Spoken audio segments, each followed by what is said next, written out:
Në mbledhjen informale të qeverisë më 13 shkurt të këtij viti, Edi Rama njoftoi pranimin e dorëheqjes së sekretarit të përgjithshëm të kryeministrisë Ngjella Gaçi, duke deklaruar se ai largohej për arsye shëndetësore që i pamundsonin vijimin e detyrës. Largimi ndodhi menjëherë pasi Ngjella Gaçi doli nga SPAK-u, u mor në pyetje për rreth 3 orë si person nën hetim për inceneratorët dhe aferat të tjera të firmosura gjatë ushtrimit të detyrës. Hetimi zhvillohet në një moment kur SPAK dhe BKH kanë intensifikuar veprimet pranë institucioneve qendrore. 2 ditë para këtij vendimi në hyrje të kryeministrisë u shfaq një furgon dhe një grup personazh që ngarkuan dosje të shumta dhe i larguan nga godina. Pamjet filmike tregojnë persona që transportojnë dosje dhe dokumente me shpejtësi drejt mjetit. Largimi i dokumenteve në këtë moment ngre pikpyetje për përmbajtjen dhe destinacionin e tyre.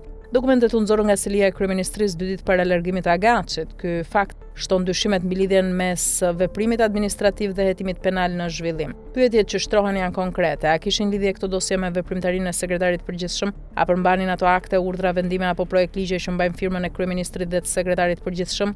Çdo dokument ekzekutiv dhe çdo projekt ligj që qeveria paraqet për votim në parlament kalon përmes procedurës së firmosjes nga sekretari i përgjithshëm dhe miratimi nga kryeministri. Për këtë arsye çdo hetim mbi aktet qeveritare prek drejt për drejt zinxhirin institucional të vendimmarrjes. Sipas informacioneve të siguruara nga pamfleti, dosjet e veprimtarisë së qeverisë prej më shumë se një dekade nuk janë dorëzuar rregullisht në arkivën e shtetit, siç kërkon ligji për arkivat. Ligji parashikon dorëzimin periodik të dokumentacionit zyrtar. Nëse dokumentet janë mbajtur në ambiente të brendshme dhe jo në arkivën shtetërore, atëherë lind detyrimi për sqarim institucional. Ngarkimi i dosjeve në furgon më 13 shkurt të këtij viti nuk rezulton të jetë shoqëruar me njoftim publik për transferim në arkivën e shtetit. Institucionet përgjegjëse duhet të sqarojnë destinacionin dhe bazën ligjore të këtij veprimi. Ngjarjet ndodhen në një moment kur BKH hyri në selinë e kryeministrisë për të marrë dokumente në funksion të hetimeve. Hetuesit u afruan pranë zyrave drejtuese të institucionit. Ky kontekst e bën të domosdoshëm një sqarim zyrtar mbi lëvizjen e dokumenteve. Nëse arsyeja e largimit të Ngjella Gaçit është shëndetësore, siç deklaroi kryeministri, kjo mbetet çështje personale, por fakti që largimi ndodhi paralelisht me veprime intensive hetimore